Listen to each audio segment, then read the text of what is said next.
Okay प्रभु जी। हाँ, okay माताजी। ओम अज्ञानं तिमिरान्धस्य ज्ञानाञ्जनशलाकया चक्षुरुन्मिलितं येन तस्मै श्रीगुरवे नमः। श्रीचैतन्यमनोभीष्टं स्थापितं येन भूतले स्वयं रूपकदा मह्यं ददाति स्वपदान्तिकं। वन्देऽहं श्रीगुरो श्रीयुतपदकमलं श्रीगुरून् वैष्णवांश्च च श्रीरूपं साग्रजातं सहगणरघुनाथान्वितं तं सजीवं साद्वैतं सावधूतं परिजनसहितं कृष्णचैतन्यदेवं श्रीराधाकृष्णपादान् सहगणललिता श्रीविशाखान्वितांश्च नमो ओं विष्णुपादाय कृष्णप्रेष्ठाय भूतले श्रीमते भक्तिवेदान्तस्वामिनीति नामिने नमस्ते सरस्वती देवी गौरवाणी प्रचारिणी निर्विशेष शून्यवादी पाश्चात्य देशतारिणे वाञ्छाकल्पतरुभ्यश्च कृपा सिन्धुभ्य एव च पतितानां पावनेभ्यो वैष्णवेभ्यो नमो नमः। नमो महावदान्याय कृष्णप्रेमप्रदायते कृष्णाय कृष्णचैतन्यनाम्ने गौरत्विषे नमः। हे कृष्णा करुणा सिन्धो दीनबन्धो जगत्पते गोपेश गोपिका कान्त राधाकान्त नमोऽस्तुते। तप्त कांचन गौरांगी राधे वृंदावनेश्वरी वृषभानुसुते देवी प्रणमामि हरिप्रिये नीलांचल निवासाय नित्याय परमात्मने बलभद्र सुभद्राय जगन्नाथाय ते नमः। जय श्री कृष्ण चैतन्य प्रभु नित्यानंद श्री अद्वैत गदाधर श्रीवासादि गौर भक्तवृंद। हरे कृष्णा कृष्ण कृष्ण हरे हरे हरे राम राम राम हरे हरे। हरे कृष्ण कृष्ण कृष्ण हरे राम राम राम हरे हरे। हरे कृष्ण कृष्ण कृष्ण हरे राम राम राम हरे हरे। एकं शास्त्रं देवकी पुत्रगीतम् एको देवो देवकी पुत्र एव च। एको मन्त्रस्य तस्य नामानि यानि कर्मस्येकं तस्य देवस्य सेवा। हरे कृष्ण कृष्ण कृष्ण हरे राम राम राम हरे हरे। हरे कृष्ण। మనం ఇప్పుడు ఓం నమో हरे कृष्ण భగవతే प्रभु వాసు जी। హరే కృష్ణ మాతాజీ. ఓం నమో భగవతే వాసుదేవాయ అనే మంత్రాన్ని 3 సార్లు జపిద్దాము. ఇది ద్వాదశాక్షరి మంత్రం. మనం శ్రీమద్ భాగవతం చదివేటప్పుడు అంతా కూడా ఇది మనం స్మరించాలి. సో దాని తర్వాత మళ్ళీ భాగవతంలోని ఫస్ట్ 3 శ్లోకాస్ మనం చదువుతున్నాము. సో ఫస్ట్ ఓం నమో భగవతే వాసుదేవాయ. ఓం నమో భగవతే వాసుదేవాయ. ఓం నమో భగవతే వాసుదేవాయ. నారాయణ నమస్కృత్వం నరం చైవ నరోత్తమం దేవీం సరస్వతిం వ్యాసం తతో జయముదీరయేత్. నష్టప్రాయేషు అభద్రేషు నిత్యం భాగవత సేవయా भागवते उत्तमे श्लोके भक्तिर्भवति नैष्टिकी। ॐ जन्माद्यस्य यतोन्विनिमयादितरतस्य अर्थेष्वभिघ्नस्वराट् तेने ब्रह्महृदाय आदिकवये मुह्यन्त्यं सूरयः तेजो वारिमृधां यथा विनिमयो यत्र त्रिसर्गो मृषां धाम्ना स्वेन सदा निरस्तकोकं सत्यं परं धीमहि। यं प्रव्रजन्तमनुपेतमपेतकृत्यं द्वैपायनो विरहकातर आजुहावः पुत्रेति तन्मयतया तरवोति नेदुस्तं तं सर्वभूतहृदयं मुनिमानतोऽस्मि। निगमकल्पतरोर्गलितं फलं शुकमुखादिद्रव अमृतसंयुतं पिबत भागवतं रसमालयं मुहुरहो रसिका भुवि भावुकाः। हरे कृष्ण। हरे कृष्ण प्रभु। హరే కృష్ణ మాతాజీ. మీ దగ్గర శ్రీమద్ భాగవతం ఉంది కదా మాతాజీ? టెక్స్ట్ ఉందా మీ దగ్గర? లేదు प्रभु जी। లేదా? ఓకే.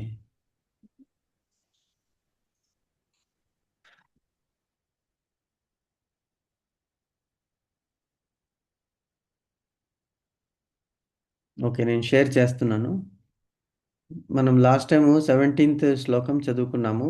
ఫస్ట్ క్యాంటోలో ఫస్ట్ చాప్టర్లో 17th శ్లోకం అయిపోయింది. 18th శ్లోకానికి వెళ్తున్నాం. Okay. I'm sharing that Mataji.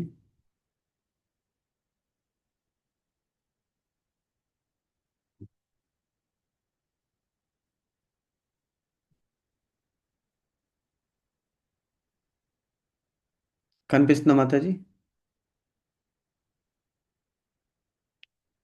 Hare Krishna Prashanti Mataji. దండవత్ pranams. బాగున్నారు మాతాజీ? బాగున్నాను ప్రభుజీ. హరే కృష్ణ ప్రభుజీ. హరే ధన్యవాదాలు కృష్ణ మాతాజీ. మీ హెల్త్ మీ హెల్త్ కొంచెం క్లియర్ అయింది ప్రభుజీ. బాగా క్లియర్ అయింది మాతాజీ. Much better. ఓకే. అదే వాయిస్ కొంచెం నిన్నటి మీద బెటర్గా ఉంది బెటర్గా కొంచెం. ఉందా? ఓకే. థ్యాంక్ యూ మాతాజీ. ఓకే టైం పడుతుంది ప్రభుజీ. మాతాజీ. అర్లీ మార్నింగ్స్ కోల్డ్ వలన కొద్దిగా ఫ్లమ్ అది ఉంటుంది కాబట్టి బ్లాక్ అవుతుంది. టాబ్లెట్స్ తీసుకుంటున్నాను. అంటే ఇన్ని టాబ్లెట్స్ తీసుకోకూడదు, మరి తీసుకోకుంటే మటు కష్టం అవుతుంది. So I have to take it. కోల్డ్కి నార్మల్గా 1 వీక్ ఆర్ 7 days అంటారు కదా. సో తీసుకున్నా తీసుకోకపోయినా అవును కానీ తీసుకోకపోతే మటుకు చాలా కష్టం అనిపిస్తుంది బేరింగ్. సో అందుకే తీసుకుంటాం. ఇంకా ఎక్కువ ఉన్న ఆ, మనకి కోల్డ్ వేవ్స్ చాలా ఎక్కువ ఉన్నాయి కదా. అవును మాతాజీ. తీసుకోపోతే దానివల్ల చాలా. మళ్ళీ ఫ్లమ్ ఎక్కువయ్యి మళ్ళీ దగ్గుకు రాకుండా టాబ్లెట్స్ తీసుకోవడం బెటర్. అవును ప్రభుజీ. ఓకే, థ్యాంక్ యూ మాతాజీ. ఓకే మాతాజీ, కనిపిస్తుందా శ్లోకం number 17 Srimad Bhagavatam first canto first chapter 17th శ్లోకం. సో అది మనము లాస్ట్ వీక్ డిస్కస్ చేసాం. బ్రహ్మతేజో వినిర్ముక్తైర్ ఆత్మజై సహ కృష్ణయ ప్రయాణాభిముఖం కృష్ణం ఇదమాహ పృథా సతి. అంటే ఏమిటి? శ్రీకృష్ణుడు ఉత్తరాదేవి గర్భంలో ఉన్నటువంటి పరీక్షిత్ మహారాజు, శిశువుగా ఉన్నటువంటి పరీక్షిత్ మహారాజుని బ్రహ్మాస్త్రం, అశ్వత్థామ ప్రయోగించినటువంటి బ్రహ్మాస్త్రం నుంచి షీల్డ్ హీ హాస్ కవర్డ్ అన్నమాట. అంటే అడ్డుపడ్డాడు. బ్రహ్మాస్త్రం లోనికి వెళ్లకుండా తానే ఉత్తరాదేవి గర్భంలో ప్రవేశించి అంగుష్ట మాత్రం అంటే బొటనవేలు సైజులో భగవంతుడు గద పట్టుకుని ఆ ఉత్తరాదేవి గర్భాన్ని రక్షిస్తున్నాడు. అంటే బ్రహ్మాస్త్రము ఏమీ చెయ్యలేదు. ఎందుకు?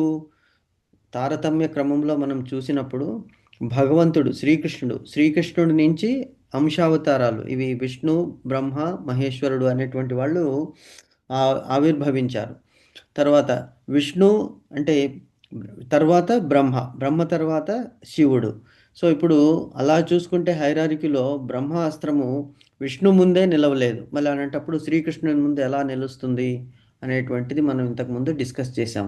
కాబట్టి శ్రీకృష్ణుడు ఎప్పుడైతే గదాధారుడై పరీక్షితుని ఉత్తరాదేవి గర్భంలో రక్షిస్తున్నాడో అప్పుడు బ్రహ్మాస్త్రం అతనికి నమస్కరించి వెనుతిరిగి వెళ్ళిపోయిందనమాట. ఇంకా నువ్వే ప్రొటెక్ట్ చేస్తానన్నప్పుడు నాకు ఏమున్నది ఇక్కడ అని చెప్పేసి ఆ బ్రహ్మాస్త్రము వెళ్ళిపోతుందన్నమాట. సో అది వెళ్ళిపోయిన తర్వాత ఇంకా పాండవుల వంశాన్ని నేను రక్షించాననేటువంటి ప్రతిజ్ఞని నెరవేర్చానని శ్రీకృష్ణుడు తను ద్వారకా పట్టణానికి బయలుదేరడానికి ఉన్ముక్తుడవుతాడనమాట. సో అప్పుడు ఎప్పుడైతే శ్రీకృష్ణుడు బయలుదేరుతానని అంటున్నాడో అప్పుడు కుంతీదేవి మళ్ళీ శ్రీకృష్ణునితో ఇలాగా అంటున్నది. ఏమిటి అంటే శ్రీకృష్ణుని యొక్క కుంతీదేవికి తెలుసు శ్రీకృష్ణుడు భగవంతుడు అనేటి. సో భగవంతుని తాను ప్రార్థిస్తున్నది. తనకి యాక్చువల్గా వరుసలో మేనల్లుడు శూరసేనుని కుమార్తె ఎవరు? కుంతీదేవి. కానీ ఆవిడ కుంతి భోజునికి దత్త కుమారిగా ఇవ్వబడిందనమాట. ఎందుకంటే కుంతి భోజునికి పిల్లలు లేరు కాబట్టి శూరసేనుడు అతనికి దత్తత ఇచ్చాడనమాట కుంతీదేవిని. సో అప్పుడు శూరసేనునికి వసుదేవుడు కూడా ఒక అబ్బాయి అన్నమాట. సో కుంతీదేవి వసుదేవుని అక్క.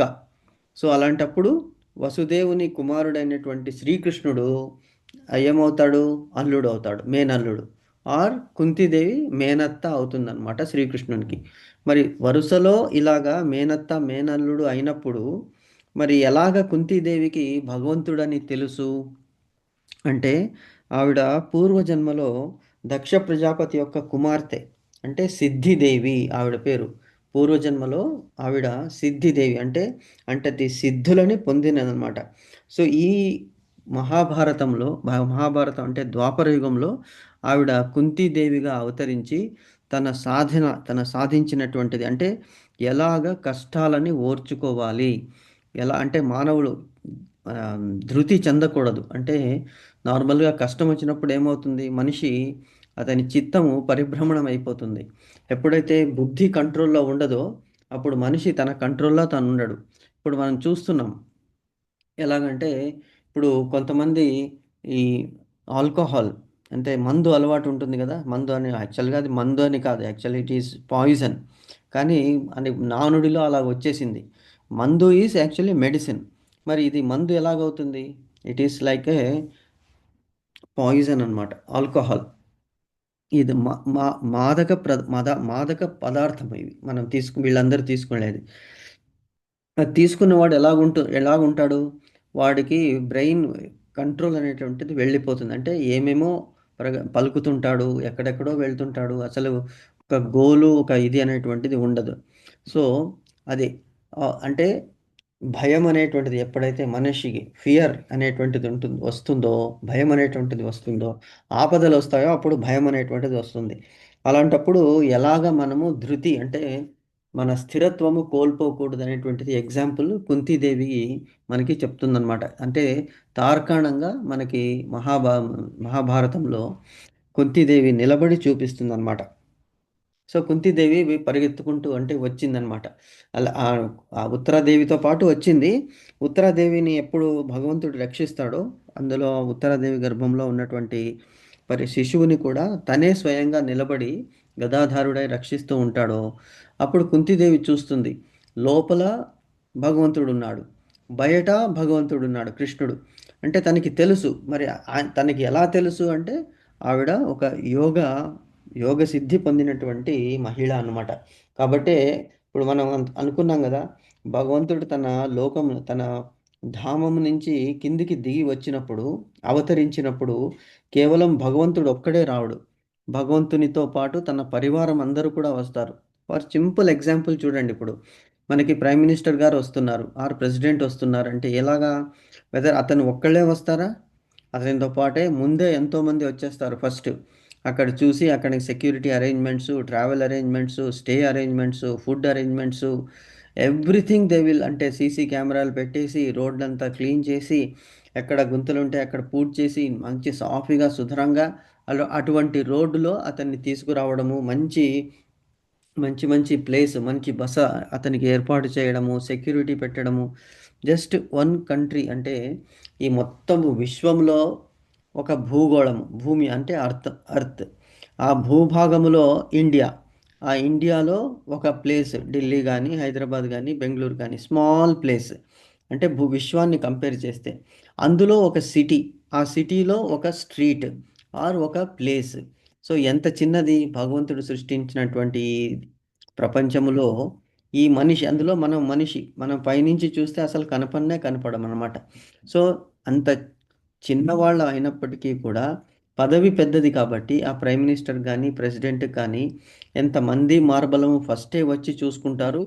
అతను సేఫ్గా మళ్ళీ వచ్చి వెళ్ళిపోయేంత వరకు వాళ్ళు దే విల్ టేక్ కేర్. అలాంటప్పుడు భగవంతుడే అవతరించినప్పుడు అతని పరివారం అంతా కూడా ముందే వచ్చేస్తారనమాట. సో కాబట్టి వాళ్ళకి తెలుసు వీళ్ళందరూ దేవతా స్వరూపులు.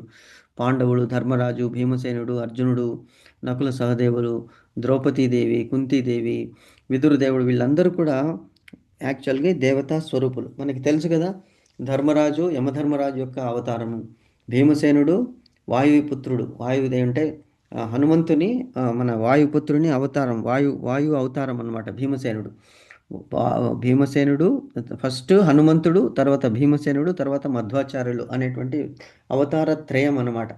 సో భీమసేనుడు వాయుదేవుని పుత్రుడు, తర్వాత అర్జునుడు ఇంద్రుని పుత్రుడు, అంటే అంశ, ఇంద్రుని యొక్క అంశ. సో స్వయంగా ఇంద్రుడే అనుకోవచ్చు. ఎందుకంటే పుత్రుడు తండ్రి యొక్క లక్షణాలన్నీ పుణికి పుచ్చుకొని పుడతాడనమాట. సో జీన్స్ అని మనం అంటున్నాం ఇప్పుడు. అలాగే నకుల సహదేవులు అశ్విని దేవతలు. ద్రౌపదీదేవి ఎవరు? ఆవిడ అగ్నిలోంచి ఉద్భవించి ఒక శక్తి అనమాట. 5 శక్తులతో కూడినది ద్రౌపదీదేవి. అది మనకి ఎవరు? యమధర్మరాజు యొక్క భార్య, ఇంద్రుని భార్య, అలాగే వాయుదేవుని భార్య, అశ్విని దేవతలు, ఇలాంటి 5 మంది కూడా ఒకే రూపంలో ద్రౌపదీదేవి వచ్చిందనమాట. అందుకే మనం మహాభారతాన్ని కరెక్ట్గా అర్థం చేసుకోవాలి. అంతటి శక్తివంతురాలు. తర్వాత విదురుదేవుడు ఎవరు? విదురుదేవుడు స్వయంగా యమధర్మరాజు. అంటే ఇక్కడ 2 అవతారాలు, ఒకటి ధర్మరాజుగా వచ్చాడు, ఇంకొకటి విదురుదేవునిగా కూడా వచ్చాడనమాట. అది మనకి తెలుసు. ఆ మాండవ్య ఋషి శాపం వల్ల మళ్ళీ విదురుదేవునిగా శూద్రుని పుత్రునిగా జన్మించవలసి వచ్చిందనమాట. తర్వాత కుంతీదేవి అంతకు ముందు జన్మలో దక్ష ప్రజాపతి యొక్క కుమార్తె సిద్ధిదేవి అన్నమాట. సో దేవతాంశ సంభూతులు కాబట్టి వీళ్ళకి అందరికీ పూర్వజన్మ స్మృతి తప్పకుండా ఉంటుందన్నమాట. కాబట్టి కుంతీదేవి భగవంతుణ్ణి, శ్రీకృష్ణుడు తన మేనల్లుడు అయినప్పటికీ అతన్ని కృష్ణ, ఓ భగవంతుడా అని అడ్రస్ చేస్తూ ఉన్నదన్నమాట. ఎందుకు ఈ కుంతీదేవి ప్రార్థనలు అనేటువంటిది శ్రీమద్ భాగవతంలో హైలైట్. ఎందుకంటే కుంతీదేవి పేరు తలుచుకుంటే పాపాలు నశించిపోతాయన్నమాట. ఆవిడ పంచకన్యలలో ఒక ఆవిడ కుంతీదేవి. ఓకే, టైం వచ్చినప్పుడు దాని గురించి డిస్కస్ చేద్దాము. ఇప్పుడు ఎందుకు మనం ఈ కుంతి ఉవాచ అనేటువంటిది 18th శ్లోకం. ఇందులో ఏం చెప్తున్నది, ఏమంటున్నది కుంతీదేవి శ్రీకృష్ణుని అడ్రస్ చేస్తూ ఉన్నదన్నమాట. నమస్యే నమస్యే పురుషం త్వాద్యం ఈశ్వరం ప్రకృతే పరం అలక్ష్యం సర్వభూతానాం అంతర్బహిరవస్థితం. మళ్ళీ ఒకసారి చదువుతాను చూడండి. నమస్యే పురుషం త్వాద్యం ఈశ్వరం ప్రకృతే పరం అలక్ష్యం సర్వభూతానాం అంతర్బహిరవస్థితం. ఒకసారి చదవండి మాతాజీ ఎవరైనా.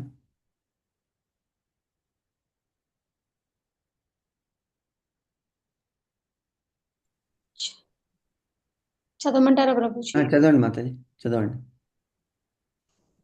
నమస్తే పురుషం త్వాద్యామీశ్వరం ప్రకృతేః పరం అలక్ష్యం సర్వభూతానాం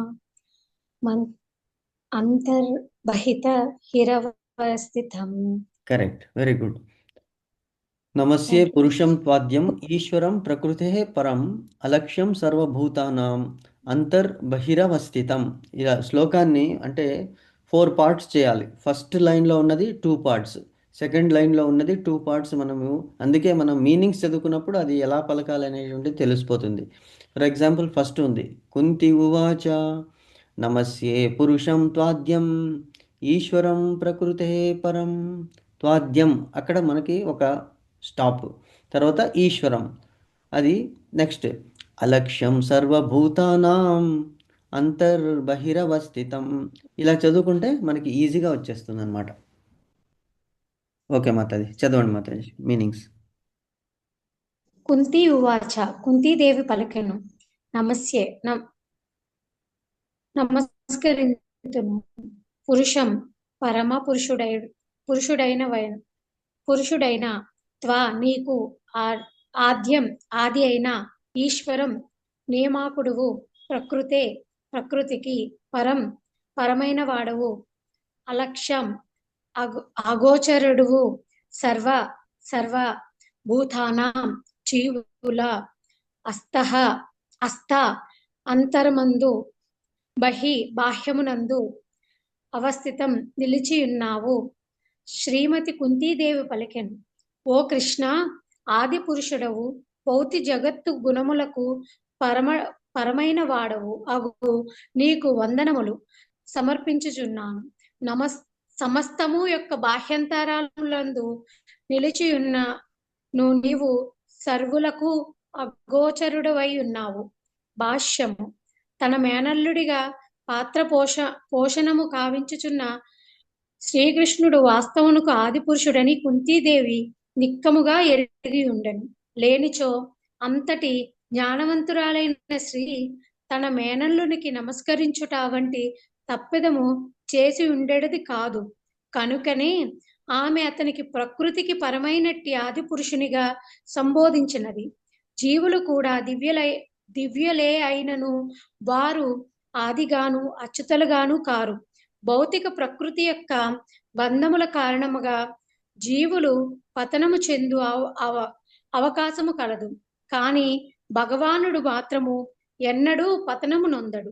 కనుకనే వేదములందు అతడు జీవులలో ప్రధానమునిగా వర్ణింపబడినాడు. నిత్యానం చేతనేచ్ఛ తనానం. తిరిగి అతడు నియామకుడైన ఈశ్వరునిగా సంబోధింపబడినాడు. చంద్రుడు, సూర్యుడు వంటి దేవతలు లేదా ఇతర జీవులు కూడా కొంత పరిధి వరకు ఈశ్వరులే అయినను వారెవ్వరును పరమనియామకులు మాత్రము కాజాలరు. కనుకనే శ్రీకృష్ణుడు పరమేశ్వరునిగా లేక పరమాత్మగా తెలియజేయబడినాడు. అతడు బాహ్యంతరములు రెండింటి యందును నిలిచియుండును.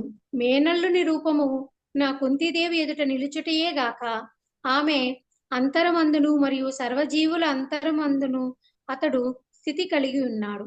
కనుకనే భగవద్గీత 15.15 యందు శ్రీకృష్ణ భగవానుడు, నేను సర్వుల హృదయాలయందు విరాజమనుడైని ఉన్నాను. నా వలనే స్మృతి, జ్ఞానము, మరుపు మొదలగు కలుగుచున్నవి. వేదములను రచించిన వాడను నేనే కనుక వేదముల ద్వారా తెలియజేయవాడను నేనే, వేదాంతము బోధించు ఆచార్యుడిని నేనే అని పలికి ఉన్నాడు. ఈ విధముగా శ్రీకృష్ణుడు సర్వజీవుల అంతర్బాహ్యములందు నిలిచి ఉన్నను అగోచరుడని కుంతీదేవి స్థిరపరుస్తూ ఉన్నది. అనగా సామాన్య మానవునకు అతడు చిక్కు ప్రశ్న వంటి వాడు. అని ఎదుట నిలుచుటయే గాక అశ్వత్థామ యొక్క బ్రహ్మాస్త్ర భారి నుండి ఉత్తర గర్భమును రక్షించుటకై శ్రీకృష్ణ భగవానుడు ఆమె గర్భమునందు ప్రవేశించినని కుంతీదేవి అనుభవపూర్వకముగా తెలుసుకొనగలిగింది. అంతటా ఆమె శ్రీకృష్ణుడు వ్యాపియా లేక ఒకే స్థానమునందు నిలిచిండువాడా అనడి సంభ్రమణకు గురి అయ్యాను. వాస్తవమునకు అతడు రెండును అయ్యున్నాడు. కాని శరణాగతులు కాని వారికి అతడు తనను తాను వ్యక్తపరుచుకొనుడు. ఇట్టి బంధకమైన తెరియే భగవాను మాయశక్తిగా పిలువబడుచున్నది. తిరుగుబాటు ధోరణి కలిగిన జీవుల దృష్టిని అట్టి మాయతరే కప్పివేయును. ఈ విషయము రాబోవు శ్లోకమునందు వివరింపబడింది. హరే కృష్ణ. హరే కృష్ణ ప్రభు. చాలా బాగా చదివారు Mataji. Nice, very nice.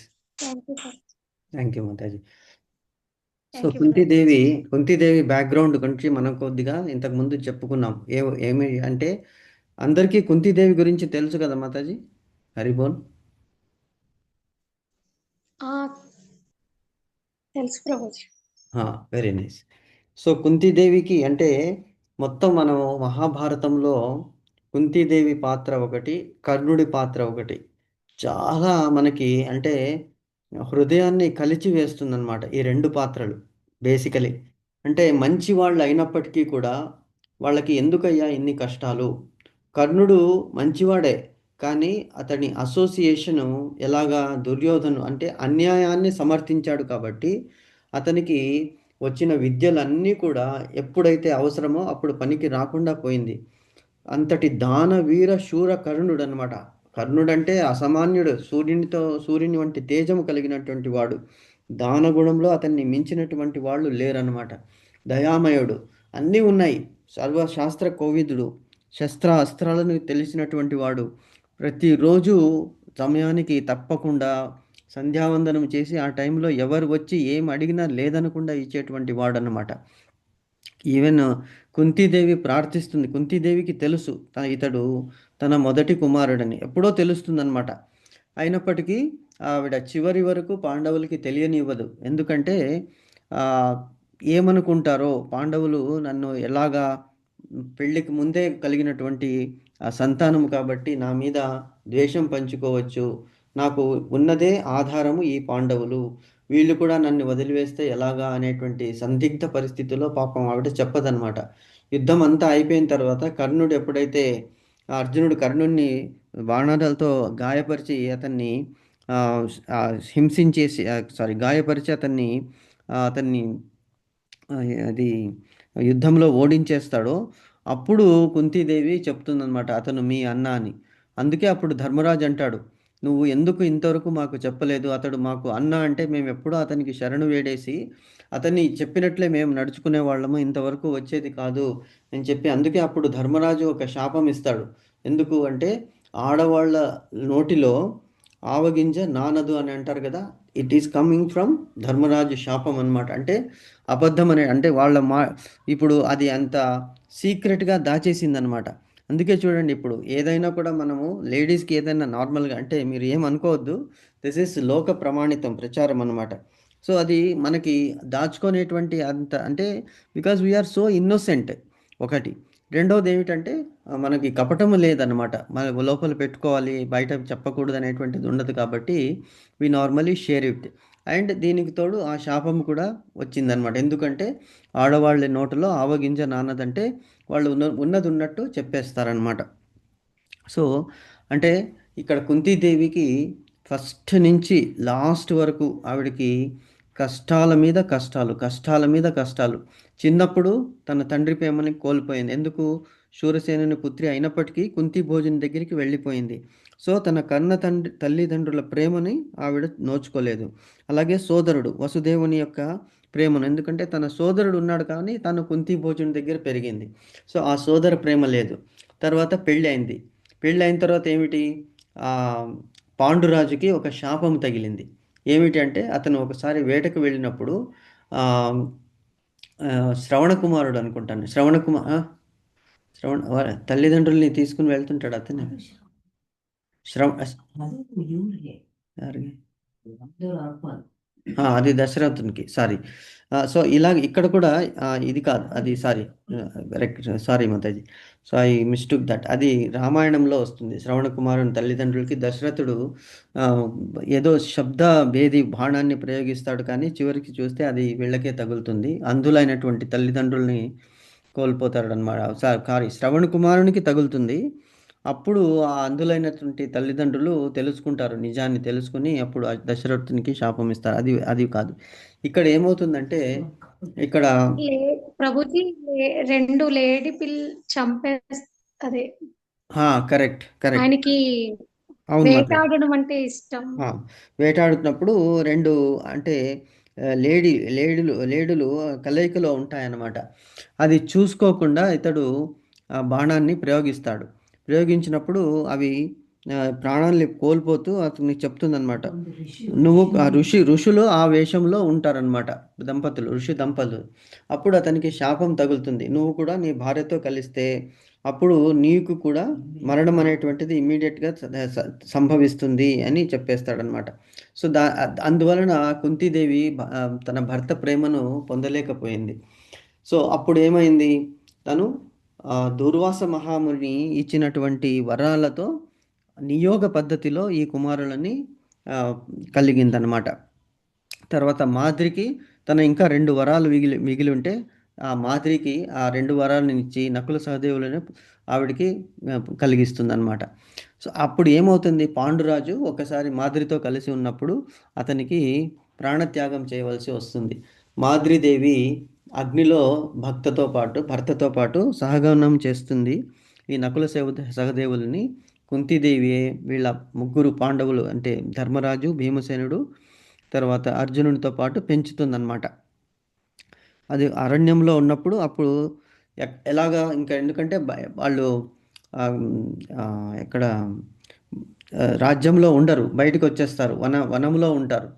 So అక్కడ ఇంకా వాళ్ళకి ఎలాగా జీవితం గడపాలి అని తెలుసుకుంటూ ఎలాగ చూడాలి అని ఉంటే అప్పుడు మళ్ళీ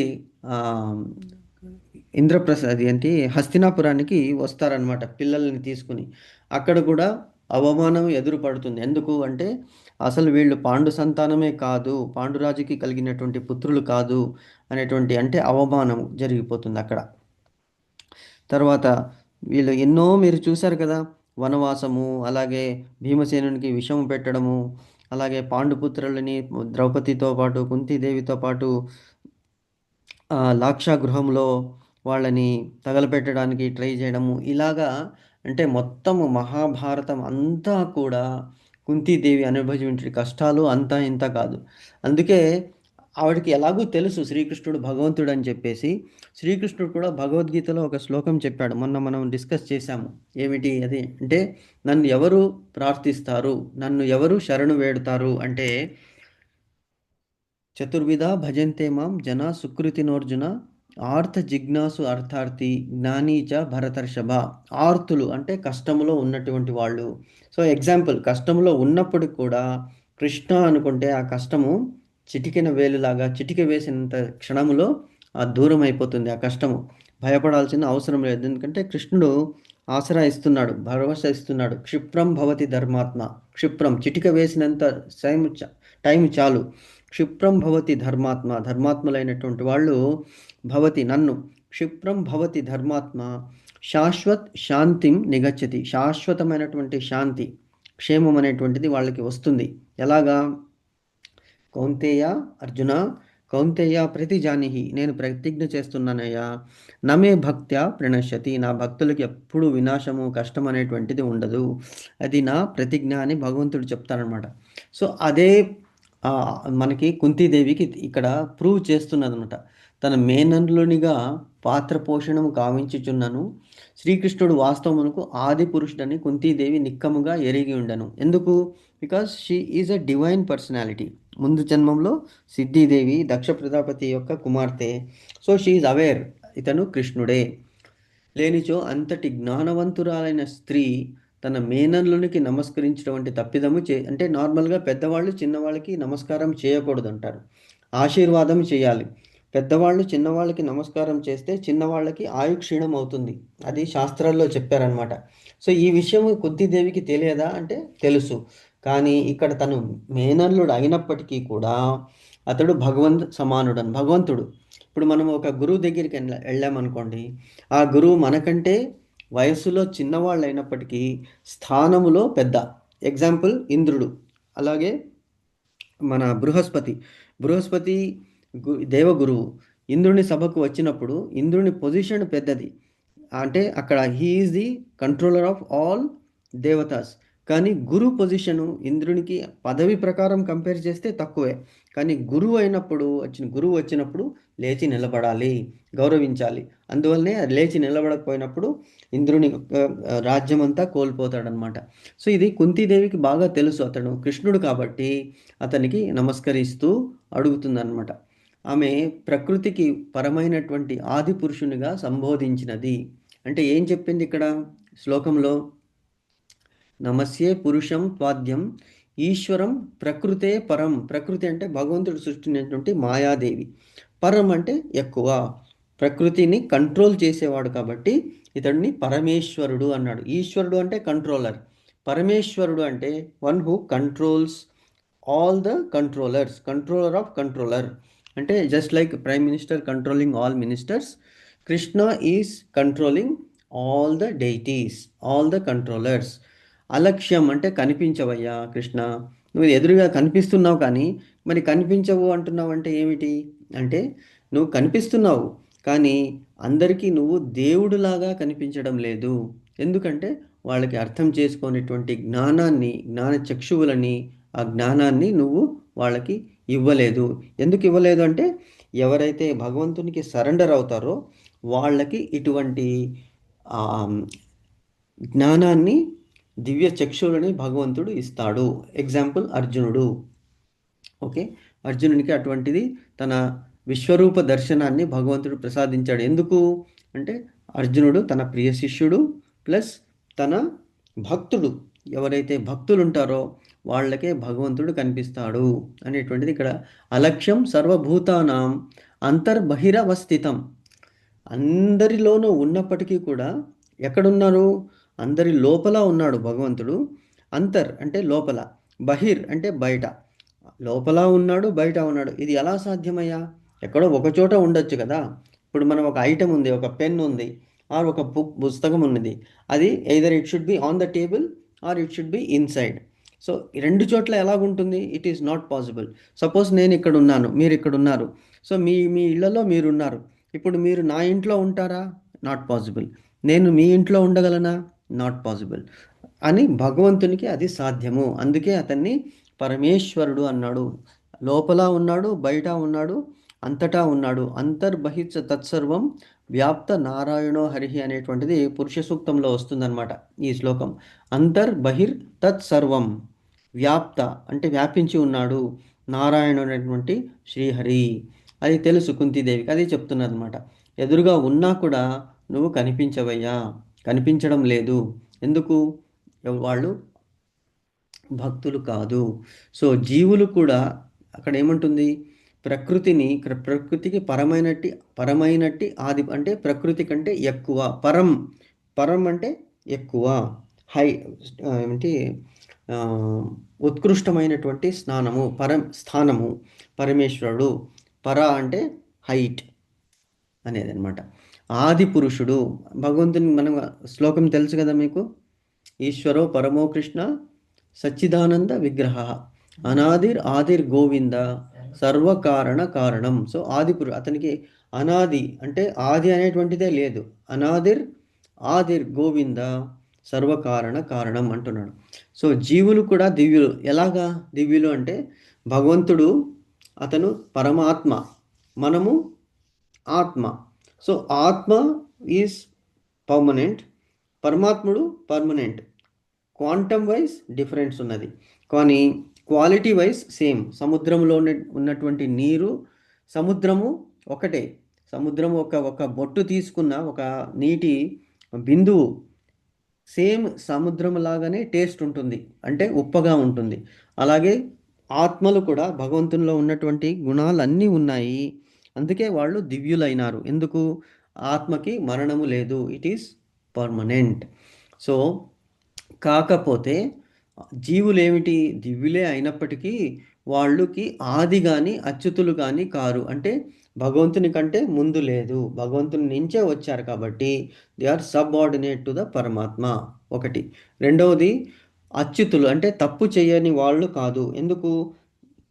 మనకి 4 డిఫెక్ట్స్ ఉన్నాయి. మనకి అంతకుముందు చెప్పుకున్నాం కదా, మోసము చేయడము, భ్రాంతి చెందడము అనేటువంటిది. అంటే మన అవయవాలు ఏమిటి కూడా అపూర్ణము, తర్వాత భ్రమ చెందడము, అసత్యం పలకడము, ఇవన్నీ కూడా మనం తప్పులు చేయడం అనేటువంటివి ఉన్నాయన్నమాట, ఈ 4. కానీ భగవంతుని దగ్గర అవి లేదు, అవి ఉండదు. సర్వగుణ సంపన్న, సర్వదోష వివర్జిత. అన్ని గుణాలే ఉన్నాయి, కానీ ఉన్నాయి భగవంతుడి దగ్గర. దోషాలు అనేటువంటిది వెతికి చూసినా చూడలేము. భగవంతునిలో దోషరహితుడు భగవంతుడు అని చెప్తున్నారు. సో మానవులు అటువంటి వాళ్ళు కాదు, జీవులు అటువంటి వాళ్ళు కాదు అని చెప్తున్నారు. భౌతిక ప్రకృతి యొక్క బంధములు కారణముగా జీవులు పతనము చెందు అవకాశము కలదు. భౌతిక జగత్తు ఎలాంటిది అంటే, ఇక్కడ మాయాదేవి వలన అందరూ కూడా ఆ మాయాదేవి ఒడిలో తప్పనిసరిగా వాళ్ళు బంధితులవుతారు. అందుకే భగవంతుడు అంటాడు ఏమని? ఆ మాయాదేవి నుంచి నువ్వు బయటపడాలంటే నన్ను శరణు వేడాలి. ఏమి భగవంతుడు అంటాడు? ఏమిటది?